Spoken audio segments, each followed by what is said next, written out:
제가 오래전에 그 즐거운 인생이라는 영화를 한번 본 기억이 있습니다. 제목은 즐거운 인생인데요. 내용은 사실은 이 중년 남성들의 그 애환이 담긴 그런 그 영화였어요.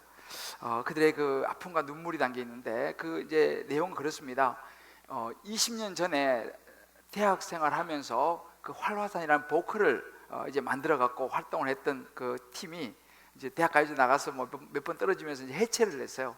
그러다가 20년 후에 이제 그 밴드 리더가 세상을 떠나게 됩니다. 그래서 갑자기 장례식장에서 이제 모이게 되는 거예요. 이제 조문하러 왔다가 그 20년 전에 그 멤버들이 다시 모여갖고 이제 이렇게 보니까 뭐 하고 있느냐 보니까 그 중에 이제 한 명은 명퇴해가지고 부인 이제 출근하면 도와주고 또 딸 눈치 봐가면서 부인이 그냥 만 원씩 이렇게 주면은 그거 가지고 하루 그냥 사는 이 백수 가장 그런 이제 그렇게 살고 있었고, 한 사람은 또 한 사람은 자녀가 공부를 너무 잘해가지고 자녀 뒷바라지느라고 낮에는 택배 기사, 저녁에는 저 대리운전 막 그냥 아주 뼈빠질하게 막 일하면서 벌어서 이제 자식 이제 공부시키는 또 한 사람, 또 한 사람은 이제 부인하고 딸이 캐나다 유학을 갔어요. 그 길기 아빠예요. 그래서 막 열심히 일해가지고 돈 보내면서 한 번씩 이렇게 그 동영상 보고 막 눈물 흘리면서 막 반가워하고 하는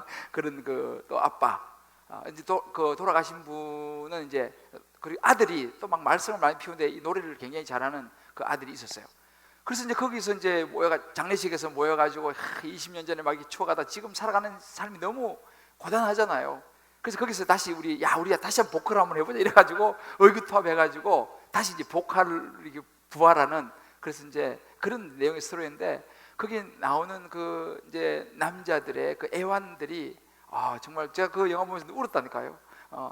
참 그래, 현대산 아빠들의 눈물겨운 이야기다. 정말 자녀도 사랑하고 가족도 사랑하고 또 이렇게 직장생활 하지만 참 만만치 않은 이런 세상의 모습. 그래서 우리 남자를 이해하고 싶은 분은 그 영화를 찾아서 보시기 바랍니다. 즐거운 인생. 정말 물론 이제 직장 다니는 여자분들도 요즘 많이 있습니다만 그런 부분들, 이것이 어쩌면 우리가 살아가는 오늘 현대 직장인들의 모습이 아닌가. 참 수고를 많이 하는 우리 직장인을 다니는 우리 남자분들, 우리 여성분들 위해서 우리 축복의 박수 한번 할까요? 정말요. 너무너무 수고 많아요. 그럼 집에서는 노느냐? 아니요, 우리 주부들도 수고 많습니다. 우리 주부들도 그럼 박수 한번 합시다. 할렐루야. 그래요. 우리가 참 모든 분들 수고 많이 하시죠. 근데 이런 제가 문구를 봤어요. 별만큼이나 사연이 많은 세상. 별이 얼마나 많아, 그죠? 그러니까 이렇게 인생에는 누구나가 참 고비고비마다 어려움이, 이런저런 아픔이 있다는 것입니다. 어떤 분에게는 정말 말 못할 이 질병으로 인생의 사투를 벌이고 싸움을 하는 그런 분도 계시고, 또 여러 직장에서 정말 말 못할 고충과 아픔을 가지고 직장생활 하시는 분들, 또 뭐 여러 직업도 많잖아요. 뭐 의사는 의사대로, 또 뭐 법조인 법조인대로, 또 뭐 여러 가지 또 가르치는 교사들이나 또 뭐 사업하시는 분들, 장사하시는 분들, 이런 분들 다 나름대로의 정말 인생의 애환이 있더라고요. 지난주 제가 우리 한 분의 이제 길게 아빠로 살아가시는 그런 분의 이야기를 들었는데 참 마음이 너무 정말 짠했습니다. 또 어떤 가정에는 또 부부의 어떤 일로, 또 부모 자녀 간의 이런 일로 참 아픔을 겪는 그런 가정들도 있습니다. 이렇게 이것이 우리 인생인데, 뭐 우리가 살다 보면 내가 좀 잘못해서 내가 고난과 아픔을 당하는 것도 좀 쉽지는 않은 일인데, 전혀 나하고 무관하게 나는 뭐 정말 억울하게 또 이런 고난과 아픔을 당한다 그러면 우리는 참 더 마음이 참 힘든 것이 우리 인생인 것 같습니다. 사실 오늘 우리가 보고 있는 이 본문에 나오는 다윗이 바로 이제 그런 사람이죠. 정말 목숨 걸고 나라를 지켰지 않습니까? 골리앗과 싸워가지고 이기고 이스라엘 백성을 구해내고 왕도 구해내고 이런 정말 애를 썼는데, 이 사울 왕이 시기 질투해서 이 다윗을 죽이려고 좀 쫓아다니지 않습니까? 그러니까 정말 사무엘 선지자가 와가지고 장차 왕이 될 것이라고 기름 부음까지 받았는데 도저히 이해가 되지 않은 상황입니다. 왜 내게 이런 일이 생기는가? 결국 이 다윗은요 살아남기 위해서 이제 살아남아야지 않습니까? 이 사울이 계속 죽이려고 하니까 살아남기 위해서 이제 이 사울의 손을 벗어나야 됩니다. 그래서 이 아들 요나단의 도움을 받아가지고 이제 피신하면서 그때부터 도망자의 길을 선택을 하게 됩니다. 그렇게 이제 이 다윗에게는 참 아픈 세월이 이제 십수년이 사실은 이제 시작이 되는데, 이런 상황 자체가 얼마나 참 아프고 슬프겠습니까? 참 힘든 그런 이제 인생이 펼쳐지는 것이죠, 다윗에게. 그래서 저는 오늘 이 다윗의 이런 그 참 인생의 아픔의 모습 속에서 저와 여러분이 함께 얻어야 될 중요한 두 가지 교훈을 함께 우리가 살펴보면서 우리에게 인생에 다가오는 이 아픔들을 향한 하나님의 음성을 듣는 저와 여러분 되시기를 주의 이름으로 축복합니다. 이 다윗의 인생에 아픔이 주는 교훈의 첫 번째는 뭐냐면요, 급하지만 가지 말아야 할 길이 있다는 것입니다. 오늘 10절에 보게 되면 그날에 다윗이 사울을 두려워해서 일어나 도망을 해서 가드왕 아기스에게로 가는 장면이 나옵니다. 이제 이 겨우 요나단의 도움을 받아가지고 이제 사울의 손에서 피신을 해서, 우리 오늘 사실은 신약성경 다 말씀을 보진 못했습니다만 먼저 어디로 가냐면은 놉 땅에 있는 제사장 아히멜렉에게 가서 도움을 받습니다. 이 제사장 아히멜렉에 가가지고 정말 거짓말을 하게 돼요. 사실 이 다윗이 거짓말해서 떡도 줄인 배를 정말 채우기 위해서 거짓말해서 떡도 먹게 되고, 거기서 이 골리앗의 칼도 자기 손에 넣습니다. 여기서 이제 이 다윗이 이제 이런 상황 속에서 사실은 하지 말아야 될 거짓말을 하게 됐는데, 이제 이 부분은 제가 오늘 뭐 자세히는 다루지는 못하겠습니다만, 아무튼 그런 과정 속에서 이제 그 나중에 다윗이 거기를 떠나게 됩니다. 왜냐하면 거기도 안전하지 않기 때문에. 다윗이 떠나고 난 이후에 사실은 다윗이 뭐 의도적으로 그렇게 그 사람들을 해를 끼치려고 거짓말한 건 아니었어요. 어쩔 수 없는 상황 속에서 거짓말을 하기는 했습니다만, 그 일로 인해서 이 아히멜렉은 사울 왕에게 이제 오해를 사죠. 다윗을 돕고 살려주었다, 그것도 골리앗의 칼까지 줬다, 이래가지고 이 아히멜렉과 그 가족들, 그리고 이 아히멜렉은요 이 그 엘리 제사장의 가문이었어요. 그러니까 우리가 여러분 지난번에 봤지만 엘리 제사장의 가문이 이제 몰락한다라는 예언대로 그때 이 사울 왕이 85명의 제사장을 죽여요. 참 비참한 그런 그 비극적인 일이 사실은 일어나게 됩니다. 참 다윗도 너무 가슴이 아픈 일이죠. 본인이 원하는 건 아니었습니다만 이제 그런 일이 생겼죠. 그 다음에 이제 거기서 이제 그런 상황을 만나면서 피신을 이제 다윗은 하게 됩니다. 내가 도저히 이 나라에서는 더 이상 내가 버텨낼 수 없겠구나, 여기서 내가 정말 두 달 뽑고 잠을 잘 수 없겠구나 라는 생각을 하면서 이제는 사울이 따라올 수 없는 곳으로 가기로 결심을 해요. 어디입니까? 원수 적의 나라인 블레셋 나라입니다. 블레셋으로 내가 망령무형을 해야겠다. 그래서 블레셋 땅으로, 이 가드라는 이 블레셋 땅으로 들어갈 결심을 합니다. 이 가드는요 이 이스라엘과 이 블레셋 경계 지역에서 가장 가까운 큰 도시 중에 하나예요. 거기 이제 가가지고 거기서 그 가드라는 곳은 또 이 골리앗의 고향이기도 합니다. 다윗 죽인 이 골리앗의 고향이 그 가드였습니다. 옛날에는요 전쟁이 많았기 때문에 용병도 많이 있었어요.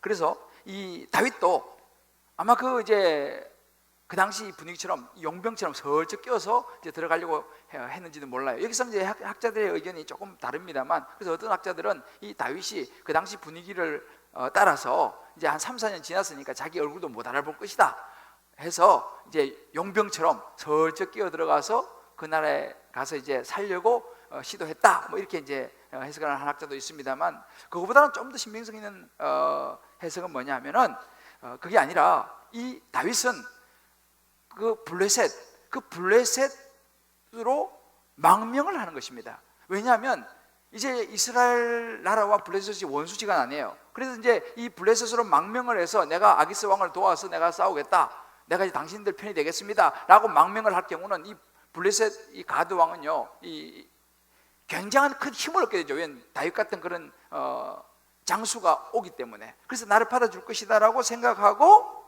다윗이 사실은 더 이상 이제는 안 되니까 적군을 향해서 블레셋으로 망명을 신청했다라고 이제 보는 그런 견해인데 후자가 좀 더 신빙성이 있는 견해인 것 같습니다. 그래서 이제 이 다윗이 이렇게 블레셋 나라로 가서 이제 그런 제수를 취하죠. 망명의 제수를 취합니다. 내가 블레셋 왕을 돕겠습니다. 그런데 여기서 다윗은 결정적인 실수를 하게 돼요. 왜냐하면 사람이 있잖아요. 두렵고 급하면요 이렇게 잘못된 판단을 하게 됩니다. 뭐 이것저것 생각을 많이 못하기 때문에 그렇죠. 그래서 마침내 이제 다윗이 이 블레셋에 가서 아기스 왕을 만나게 돼요. 그래서 이제 아기스 왕도 처음에는 뭐 좋게 생각을 한 것 같습니다. 그런데 문제가 뭐냐면은 그 아기스 왕 옆에 있는 신하들이 문제가 됐습니다. 오늘 11절에 보면 신하들이 그런 이야기를 해요. 아기스의 신하들이 아기스에게 말하되 이는 그 땅의 왕 다윗이 아닙니까? 무리가 춤을 추며 이 사람이 이를 노래하여 사울이 죽인 사람은 천천히요 다윗이 죽인 사람은 만만이로다 하였습니다 라고 이제 이 이야기를 아기스 왕에게 척거내는 신하들이 이야기를 하는 것입니다. 이미 그 신하들은 다윗을 지금 왕으로 부르고 있어요. 다윗의 존재를 그렇게 위협적인 존재로, 굉장히 위험한 존재로 판단하고 있습니다. 그러니까 지금 다윗 입장에서는 가가지고 이제 그 편이 돼가지고 거기서 편하게 좀 살아야려고 갔는데 이 신하들이 이렇게 해서 자기를 완전히 상황적으로, 역적으로, 아니 죽일 사람으로 아주 위험한 존재로 마치 첩자처럼 신하들이 왕에게 간언을 하는 것을 듣고는 아차 싶었던 것이죠. 그러나 돌아 나올 수 있는 상황이 아니었습니다. 완전히 적진 깊숙한 곳 왕 앞에까지 갔기 때문에 거기서 뭐 다시 도망치고 이런 분위기 자체가 안 되는 것이지 않습니까? 그런 급박한 상황을 다윗이 만나면서 다윗은 그 순간 판단을 하죠. 여기서 살아남을 수 있는 길이 뭐냐? 참으로 비참한 행동이지만 미친 채를 하기 시작합니다. 미친 채를 하면서 문짝을 긁으면서 침을 흘리면서 장차 왕이 될 사람 아닙니까? 그러나 정말 장차 왕이 될 사람하고 전혀 어울리지 않는 비참한 행동을 미친 채를 하게 되면서 이제 거기서 쫓겨나는 그런 참 인생에 있어서 처참한 아픔을 다윗이 여기서 경험하게 되죠. 이 모습을 보면서 우리가 생각해 볼 수 있는 것이 무엇입니까? 아무리 두렵고 급하다 하더라도 가지 말아야 되는 길이 있더라는 것입니다. 우리가 인생을 살면서 가장 힘든 일 중에 하나는 기다림이다 라고 말을 합니다.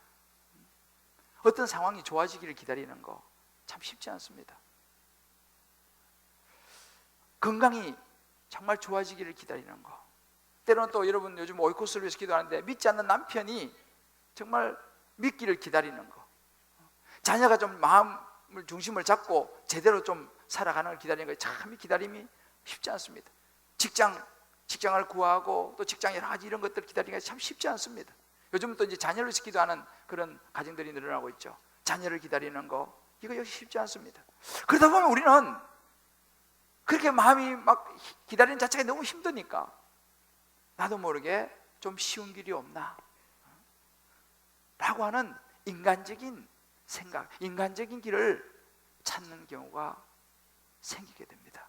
다윗이 우리에게 주는 교훈이 뭐냐면 아무리 급하고 두렵고 하더라도 우리는 그런 상황 속에서 하나님의 말씀에 벗어난 어긋난 쉬운 길을 선택하면 안 된다는 것을 우리에게 보여주고 있어요. 시편 37편 34절에 그런 구절이 있습니다. 여호와를 바라고 그의 도를 지키라. 그러면 내가 땅을 차지하게 하실 것이라. 악인이 끊어질 때 내가 똑똑히 보릴 것이다. 이렇게 말합니다. 뭐예요? 하나님을 바라고 하나님의 도를 지켜야 한다는 것입니다. 복 있는 자는 주님의 말씀을 주야로 묵상하고 그 말씀대로 따라가는 사람이라고 그러지 않습니까? 어렵지만 정말 우리는 끝까지 하나님을 바라고 하나님의 법을 지키면서 살아가야 한다는 것을 오늘 이 다윗이 우리에게 보여주고 있습니다. 성경에 이게 얼마나 어려우냐면요, 이거 사실 인간적으로 굉장히 어려운 이야기입니다. 저도 마찬가지로 여러분도 그렇고 이런 상황에 처하게 되면 참 어려운 이야기예요. 실제 성경에도 보게 되면 여러분 우리가 그 대표적인 룻기가 나오죠. 룻기 보면 베들레헴이 흉년이 됩니다. 흉년이 돼서 먹고 살 게 없는 거예요. 그래서 이 엘리멜렉이라는 사람이 부인 나오미와 두 아들을 데리고 어디로 오면 모압 땅으로 내려가게 됩니다. 모압은 그래도 일단 먹고 살 수 있는 땅이었어요. 그런데 그 모압은 하나님께서 기뻐하지 않는 땅이었습니다. 베들레헴에서는 장차 이제 메시아 예수 그리스도가 이제 태어날 축복의 땅, 약속의 땅이었지만 그 모압 지역은요 사실은 이전에 아브라함과 롯이 있을 때 롯이 자기 딸하고 잠을 자고 그래서 아이를 놓고 했던 그런 족속으로 된 사람이 이 모압 족속이었습니다. 그래서 이 모압 족속은 하나님의 총에 들어오지도 못하는 족속이에요. 근데 그걸로 가지 말아야 했는데 모압으로 가게 되죠. 왜? 일단 먹고 살아야 되니까. 그러니까 아무리 어려워도 사실은 믿음의 땅에 머물러야 했었는데 그러지 못한 거예요. 다윗도 지금 그렇습니다. 힘들고 정말 너무 어렵지만 하나님의 땅에 머물러야 했었다는 사실이죠. 여러분 우리 아브라함도 마찬가지입니다. 아브라함이 하나님의 약속을 받죠. 내가 너한테 아들 주겠다 약속 받았습니다. 그런데 약속 받고 세월이 계속 지나가는데 소식이 없어요. 나중에 어떻게 됩니까? 여종 하가를 취하게 됩니다. 옆에서 막 이제 부채질하죠 사라가. 그러니까 그 말 듣고 그래? 그럼 그렇게 합시다 하고 타협을 하면서 그 여종 하가를 취해서 아이를 낳죠. 이스마엘을 낳습니다. 그러나 그 이스마엘은 하나님이 원하는 아들이 아니에요. 약속의 아들이 아니었어요. 나중에 이제 이삭이 태어나죠. 그때 이 아브라함의 정말 선택하지 말아야 될, 가지 말아야 될 그 길을 선택해서 어떤 결과가 나왔습니까? 여러분 지난주도 보니까요, 그 팔레스타인에서 지금 계속 그 이스라엘하고 지금 계속 싸워가지고 사람도 또 죽고 막 그냥 계속 지금 전쟁이 계속되고 있지 않습니까? 그게 바로 이스마엘과 이삭의 후예의 이 자손들의 싸움인 것입니다. 결과죠. 참 이게 쉬운 일은 아니에요, 사실은요. 왜? 상황이 너무 급하기 때문에. 저도 이렇게 이 말씀을 묵상하면서 쭉 한번 생각해 보니까 저도 참 마음이 조급할 때가 있었어요. 제가 이제 그 대학원 3학년 때였었는데 그때 나이가 이제 30이었습니다. 요즘 뭐 30 해봐야 뭐 요즘은 이제 시작에 불과하지만 그때 20년, 21년 전에 30은 나이가 적은 나이가 아니었고 특히 결혼하기 위해서는 또 신학생들은요 이렇게 이제 대학원을 졸업하고 나면 전임으로 이제 가야 되는데 그 당시는 총각은 잘 받아주지 않았어요. 분위기가. 그래서 저는 이제 장가를 가야 되겠는데 장가가 안 되는 거예요, 제가. 뭐 그냥 웬만하면 안 올라 그래. 그래서 그냥 가봅시다. 뭐 이렇게 소개받고 했는데 아무도 안 올라 그래. 그 마음이 조급해지는 거예요. 이제 내가 3학년이고. 그래서 제가 그때 나중에는 어떻게 되냐면, 아이고, 막 치마만 주르면 됐지, 뭐 그냥 아무튼 가자 그냥 이런 생각이 들더라고. 그래서 그냥 치마만 두르면 그냥 이런 마음까지 제가 갔었어요. 여러분들 아마 이해 못 하시는 것 같네. 마음이 조급해지니까 그런 생각이 들더라고요. 그렇지만 그때 내가 사실은 참았어요. 그래도 내가 그럴 수 없지. 내가 지금까지 기도해온 게 있는데 제가 몇 년을 기도했거든요. 내가 그동안 기도해온 게 있는데 내가 그래도 그럴 수 없다. 그래서 버텼는데 지금 생각하면 진짜 그때 버티길 잘했어요. 치마만 들어오면 그냥 대충 갔으면 어떡할 뻔했어요. 이런 경우가 제가 사실은 이제 유학을 가서도 마찬가지. 유학을 가서 이제 학교로 들어가지 않습니까? 근데 보통 보면 이제 학교에 들어가는 코스가 여러 가지 코스가 있어요. 근데 이제 마음이 조급해지죠. 내가 빨리 학교 들어가서 뭐라도 해야 되는데. 그래서 그냥 좀 쉬운 코스를 정해서 이렇게 이제 학교도 뭐 점수도 그냥 좀 낮은데 이렇게 해서 이제 들어가면 또 되긴 되지만 역시 그때도 저는 좀 고생스럽고 힘들어도 제대로 된 학교로 들어가고 싶은 마음이 있었어요. 근데 물론 현실은 대충 그냥 이렇게 하고 싶은 마음이 현실은 그랬죠. 근데 그때도 제가 정말 힘은 들었지만 잘 버텼어. 그래서 힘은 들었지만 나중에 제대로 된 학교로 들어가게 됐어요. 지금 돌아보면은 그때 정말 내가 쉬운 길을 선택하지 않은 게 잘했다라는 생각을 하게 됩니다. 그때 내가 만약 그때 그 쉬운 길을 선택했으면 어떻게 됐을까 이런 생각을 해보는 거죠. 요즘 우리가 이제 수능 기간이에요, 그죠? 이제 시험 준비하고 이제 지금 이제 채 한 달이 남지 않은 그런 기간인데 한 집사님 간증을 보니까 그러더라고요. 하필이면 그 아이가 이제 시험을 뭐 중간고사도 보고 이렇게 이제 뭐 보는데 시험 기간에 이 엄마가 몸이 아팠던 거예요. 근데 특별히 그 아이가 좀 잘 못하는 과목, 좀 취약한 과목, 엄마가 꼭 도와줘야 되는 과목을 시험을 칠 때 엄마가 아파서 도와주지 못했어요. 그래서 큰 걱정을 하고 있었는데 시험을 봤는데 오히려 그 아이가 엄마가 도와주지 않은 자기의 취약한 과목에 점수를 잘 받은 거예요. 어떻게 돼 보니까 엄마가 못 도와주는 걸 알고 자기가 열심히 공부했다는 거예요.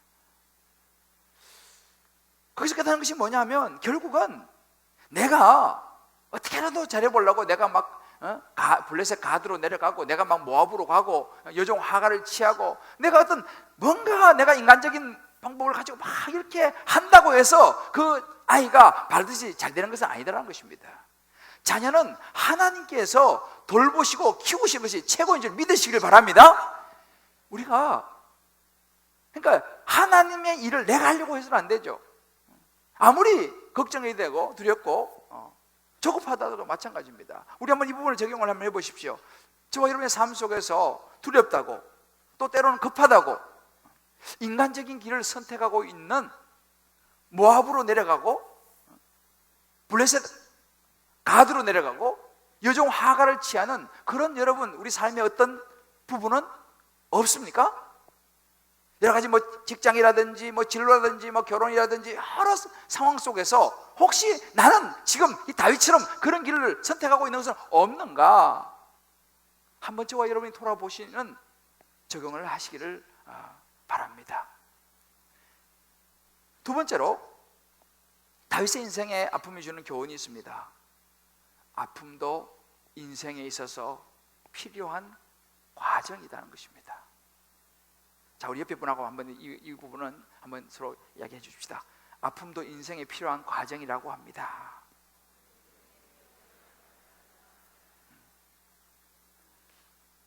왜 아픔이 우리 인생에 필요하냐라는 것이죠. 지금 이 다윗은요, 아기스 왕이 받아주리라고 생각하고 지금 망명을 했습니다.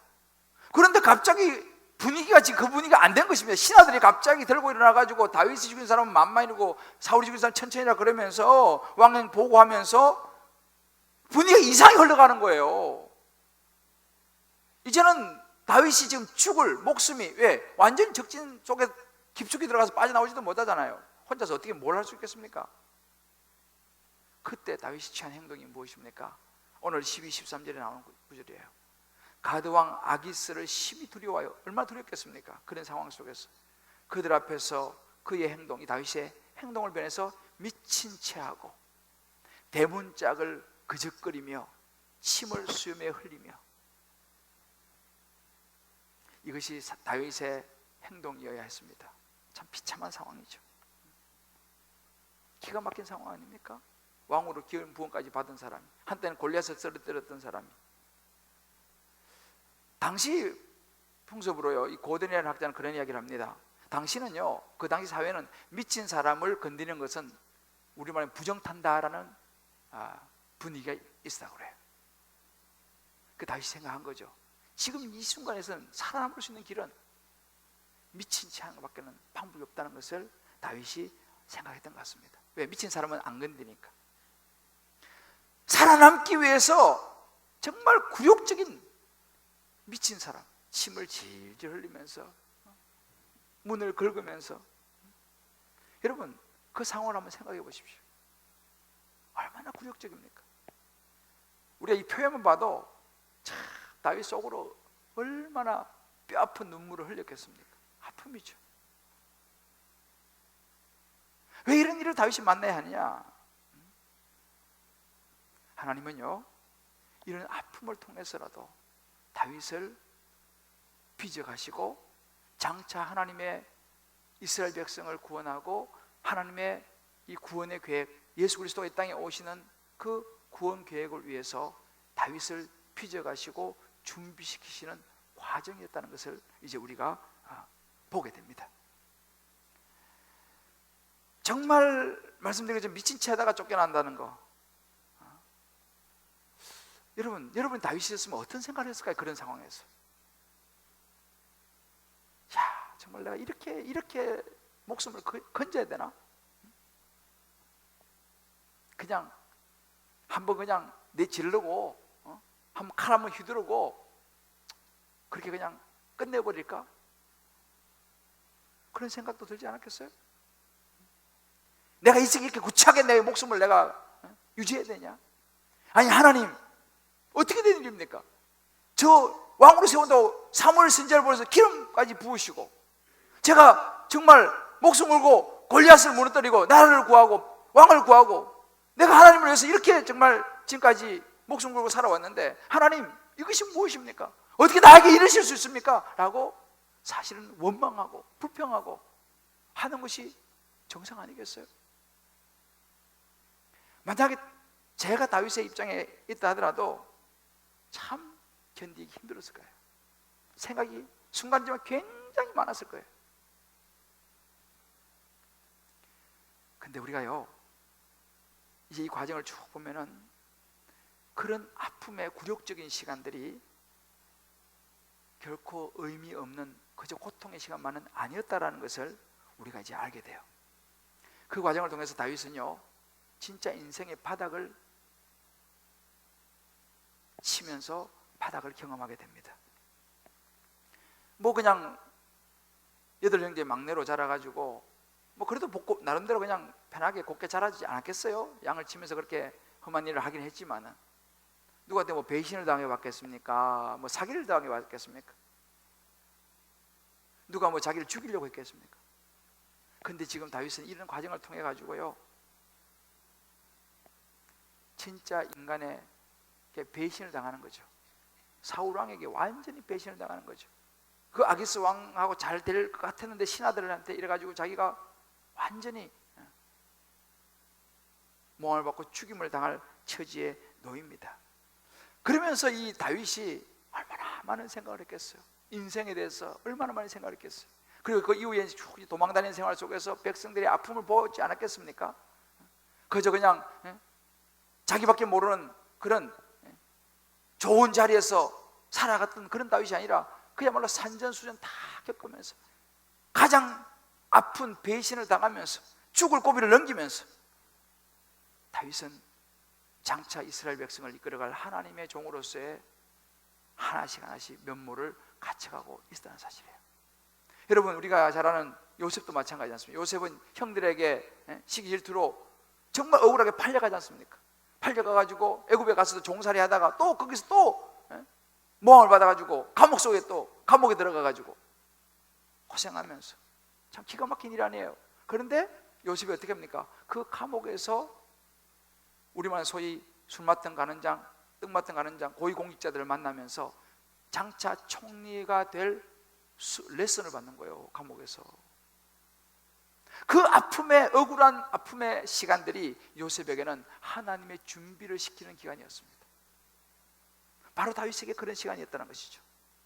근데 사실은 다윗이 잘못된 결정으로 시작된 거예요. 사실은 그거 가지 말아야 되는 길을 우리 앞에 왔지 않습니까? 그런데 우리 하나님 얼마나 좋은 분이냐면요, 로마서 8장 28절에 그런 구절이 있습니다. 우리가 알거니와 하나님을 사랑하는 자고 그 뜻대로 부르심을 입은 자들에게는 모든 것이 합력하여 선을 이룬다. 이 모든 것 속에는요, 우리의 실수, 우리의 잘못, 우리의 죄, 잘못된 판단 다 들어있어요. 지금 이 다윗이 잘못된 판단을 했습니다. 그러나 하나님은요, 다윗이 하나님을 사랑했잖아요. 그건 분명했지 않습니까? 다윗의 중심에 하나님을 향해서 있었던 건 사실이었습니다.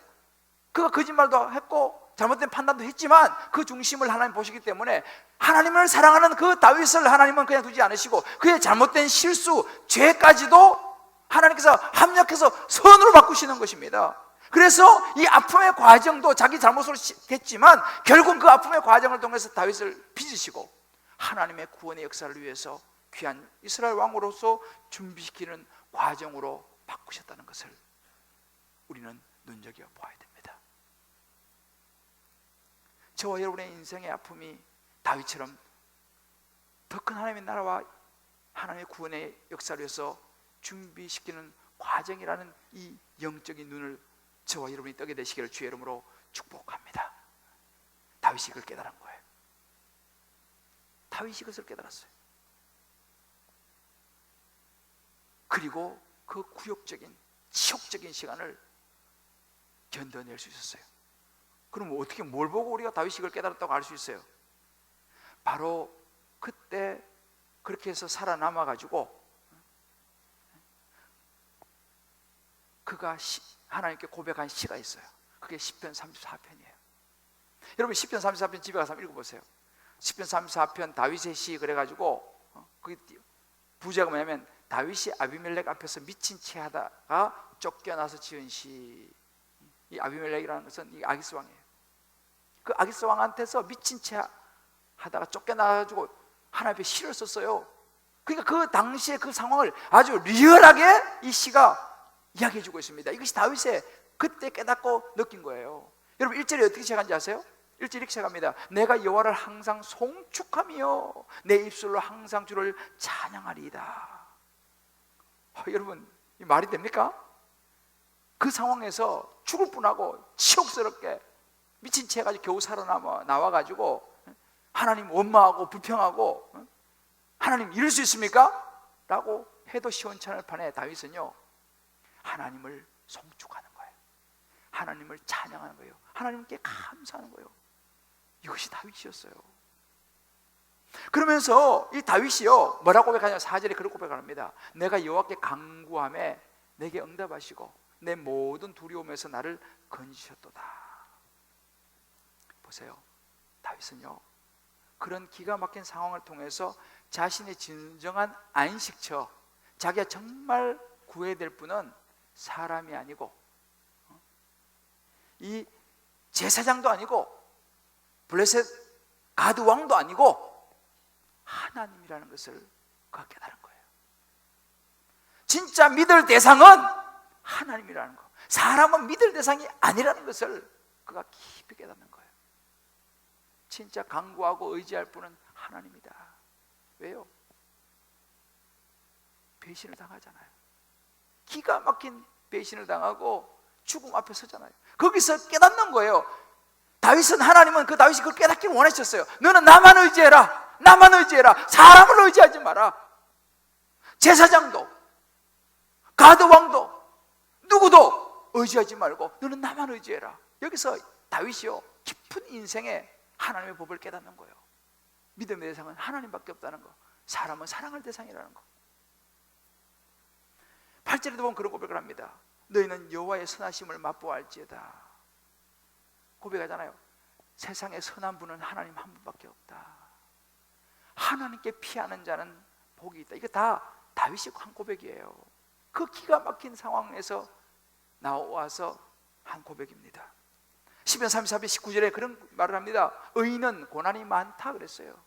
고백합니다. 다윗이 지금 억울하게 지금 고난 당하잖아요. 깨닫는 거예요.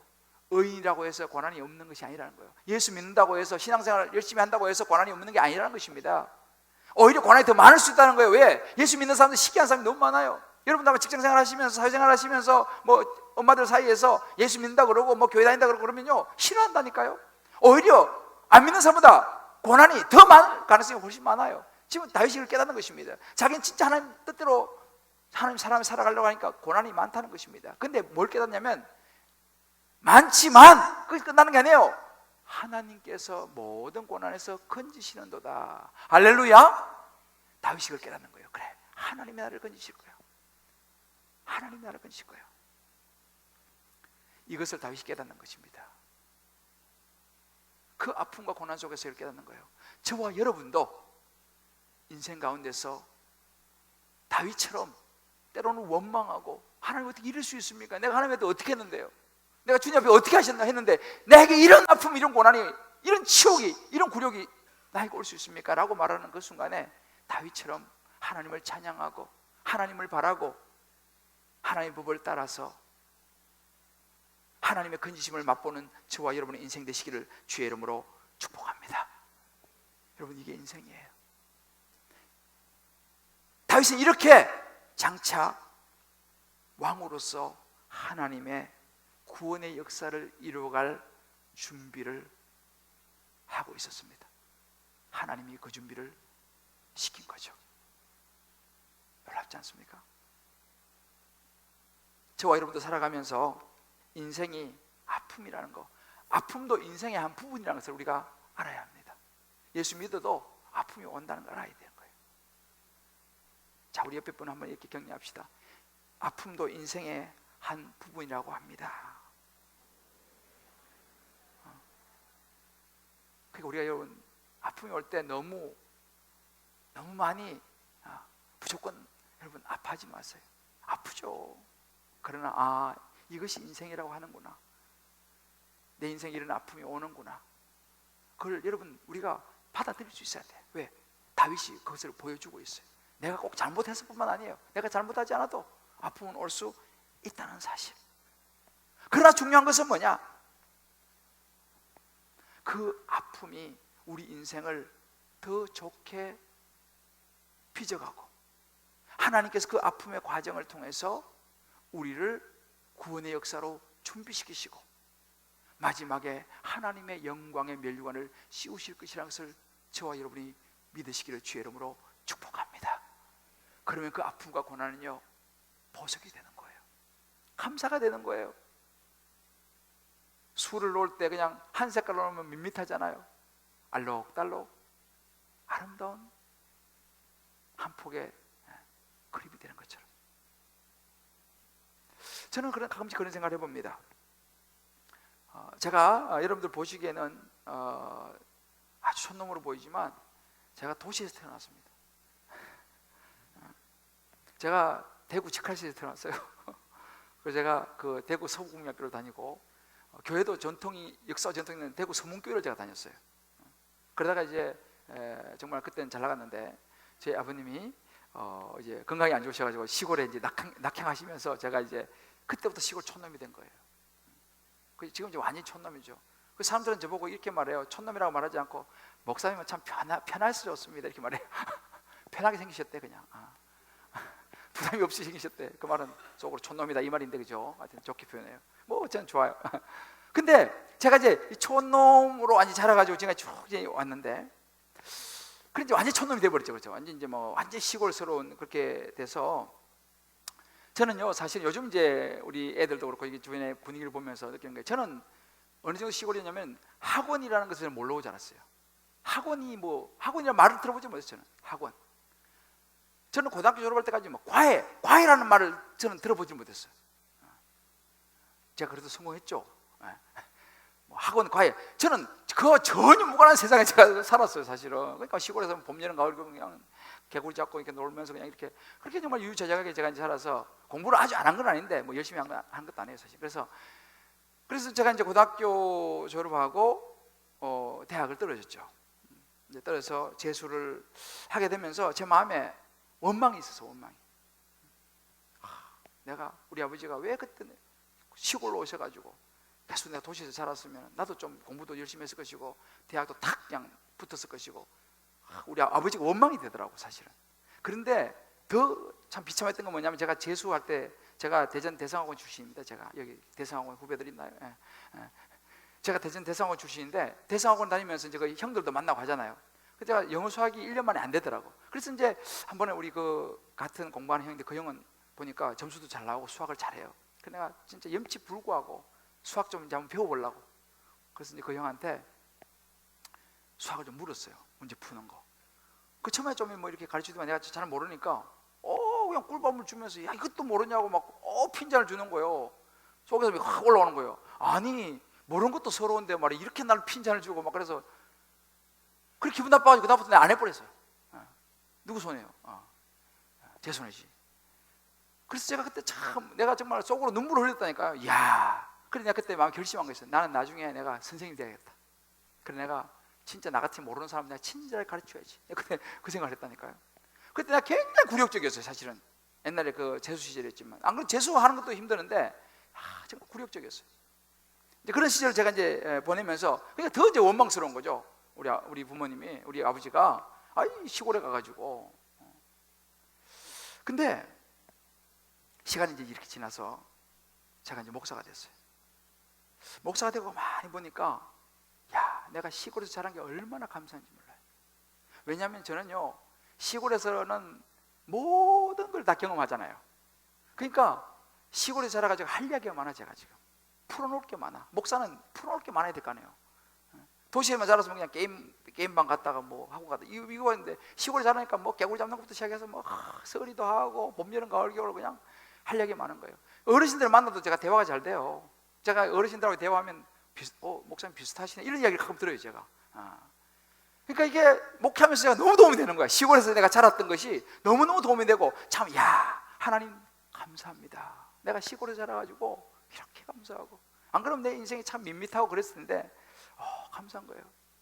또 제가 저는 요 생각해보면요 내가 이 잠실에 산다니 난 믿을 수가 없어. 이 강남에서 잠실에 산다니 믿을 수가 없어요. 왜냐하면 나 같은 촌놈이 이렇게 도시에 살지라고 난 꿈에도 생각을 못했어요. 그 생각해보니까 옛날에 너 촌에서 많이 살았으니 도시에 살아라 뭐 그래서 살게 하신지 몰라도 저는 생각하면 너무 감사한 거예요. 저는 목회라도 아마 충청도 이남에 살 줄 알았어요. 왜 촌놈이니까. 근데 하나님께서도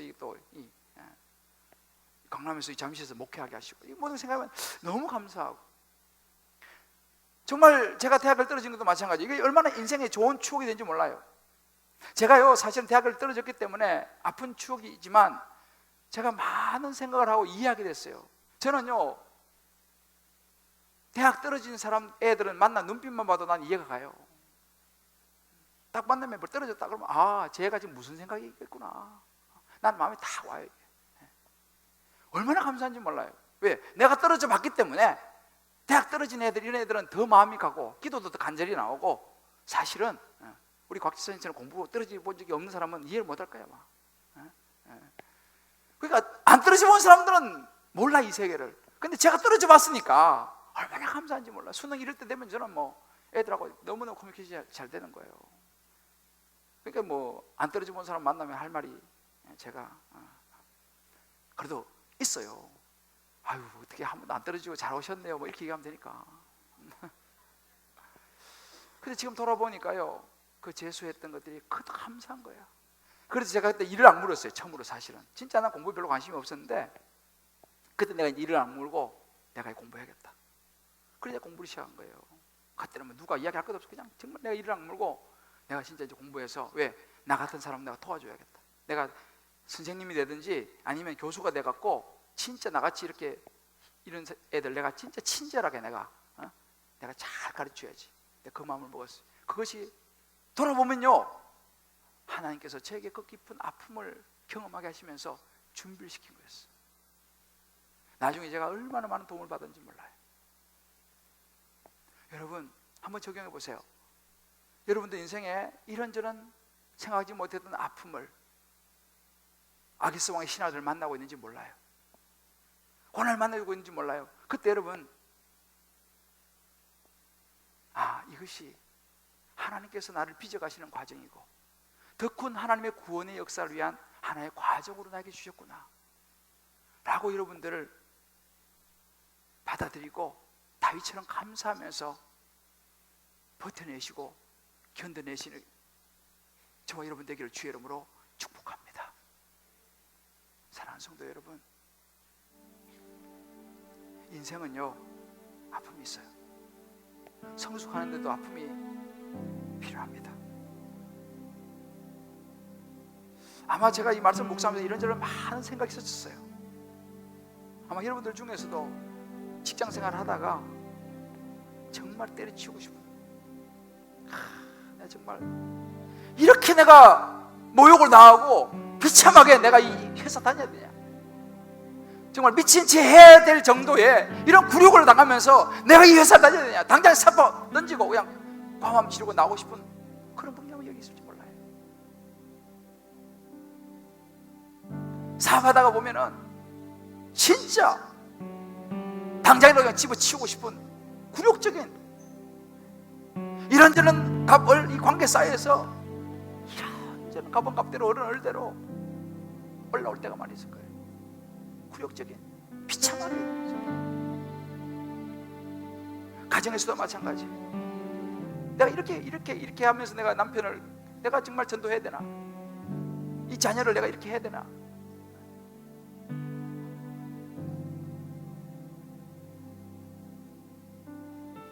여러분, 구차하게라도 살아야 합니다. 그 순간을 참아내야 돼요. 버텨야 돼.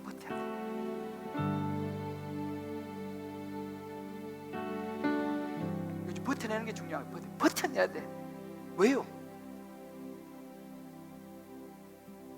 왜 버텨야 됩니까? 저와 여러분은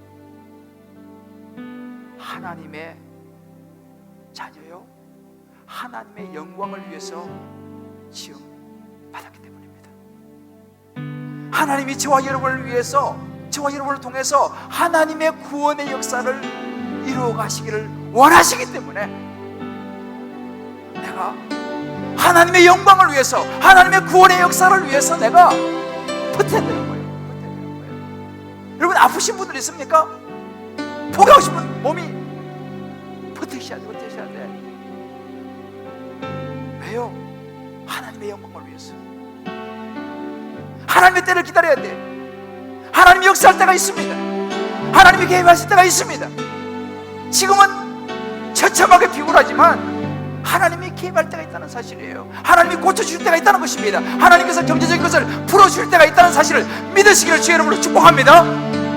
하나님의 자녀이기 때문에 포기해서는 안 돼요. 하나님의 구원의 끈을 놓아서는 안 됩니다.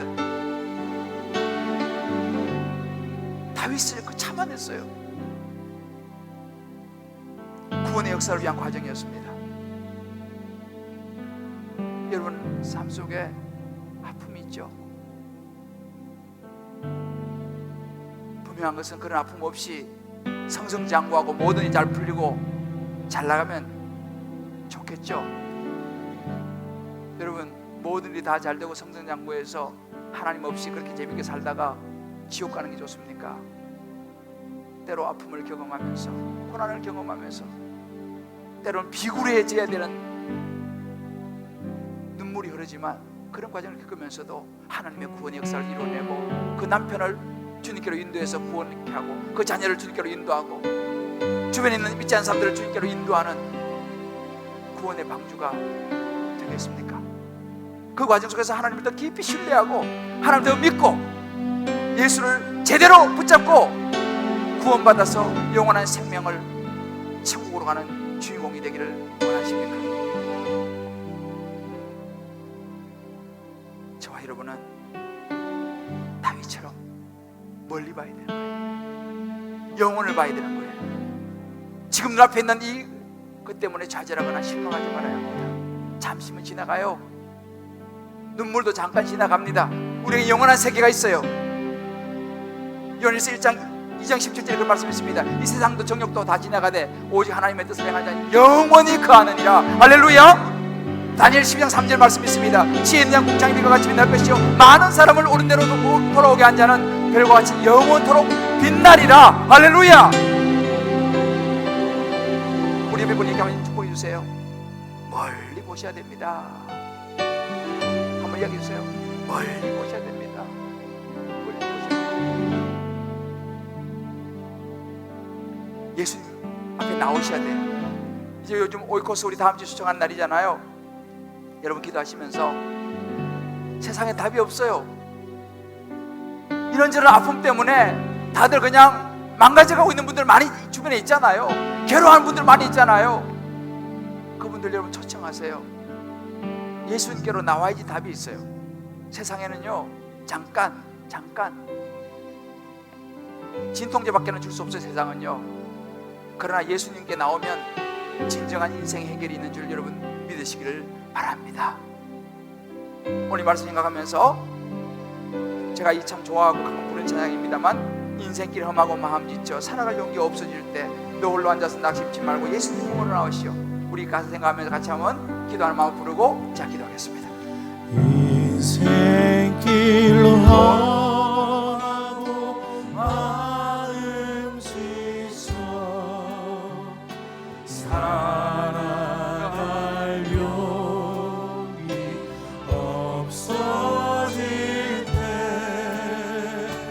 너 홀로 앉아서 낙심치 말고 예수님 품으로 나오시오. 예수님은 나의 생명 믿음 소망 사랑 되시니 십자가 보혈 자비의 손길로 상처 입은 너를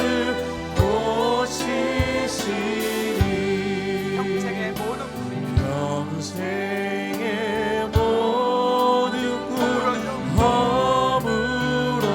허물어져 세상의 세상의 신부 다 떠날 때 어둠에 앉아서 울지만 말고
저는 다윗을 보면서요 참 많은 생각이 들었어요.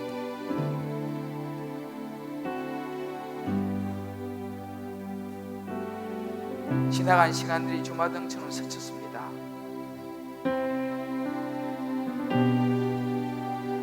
정말 너무 제 자신이 비참해질 때가 있었어요. 정말 내가 이렇게까지 하면서 이렇게 해야 되나? 그런 생각이 들 때가 있었습니다. 지나고 보니까 그런 시간들이 얼마나 감사한지 몰라요. 그런 시간이 없었으면 제가 얼마나 교만했을까. 우리 성도들의 깊은 아픔을 내가 헤아리지 못했을 것입니다. 배신이 무엇인지를 깨닫지 못했을 것입니다. 바닥을 치는 것이 무엇인지 저는 몰랐을 것입니다. 그러면 뜬구름 잡는 소리 할 것이고 잘난 체 할 것이고 의인인 것으로 착각하고 살았을 것입니다. 그런데 다윗처럼 정말 비참한 시간들이 있었기에 하나님의 종으로 준비되어질 수 있었던 것이 얼마나 감사한지 모릅니다.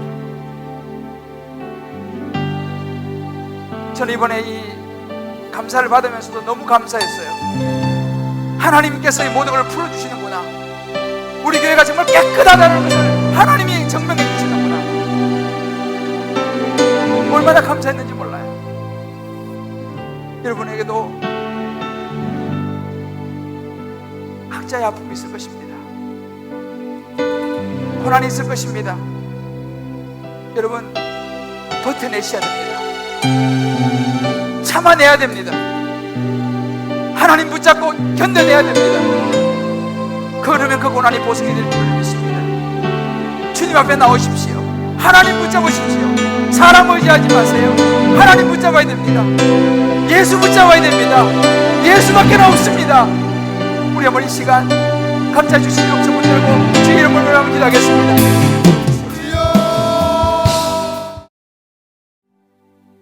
하나님 아버지 감사합니다. 미친 채 하며 침을 흘리며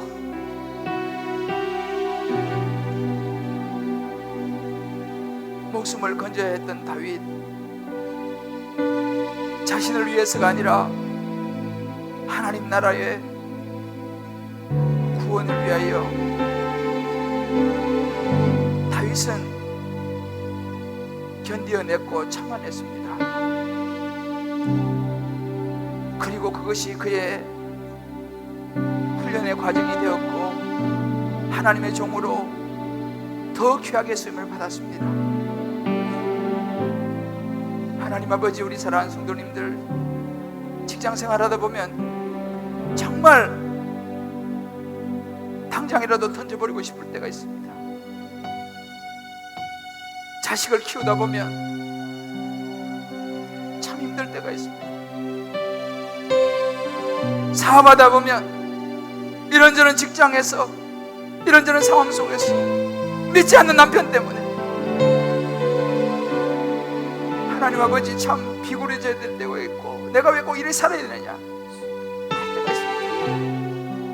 하나님 아버지, 그러나 그때 우리가 예수님 생각하면서 참고 견뎌낼 수 있는 힘을 주시옵소서. 하나님 나라의 소망을 가지고 멀리 영원한 세계를 바라보면서 십자가 보혈로 나아가 하나님의 위로를 받으면서 견뎌내서 마지막 하나님의 사는 날 아름다운 영광의 멸류관의 주인공들이 다 되게 하여 주시옵소서. 이 아픔을 통하여 더 귀한 것으로 인도하시고 채우시고 축복하실 주님을 기대하며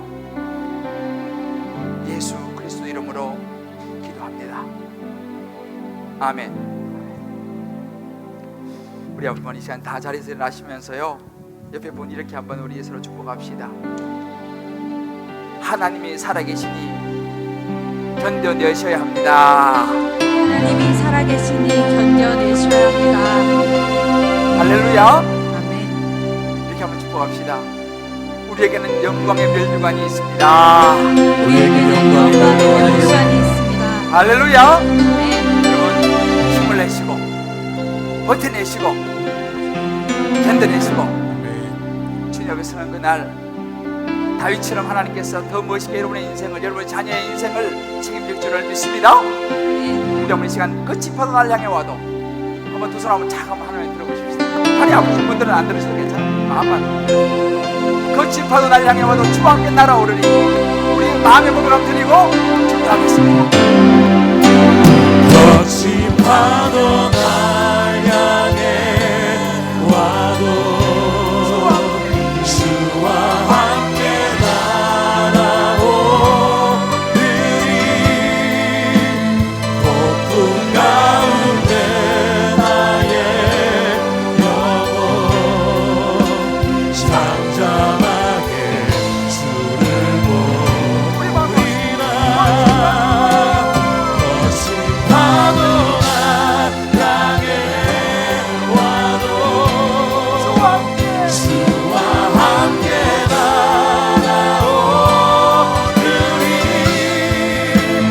폭풍 가운데 나의 영혼 잠잠하게 주를 보리라.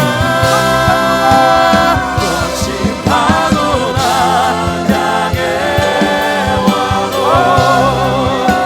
주와 함께 날아오르리.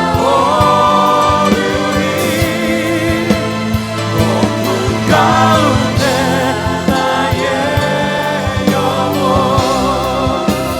잠잠하게 주를 보리라.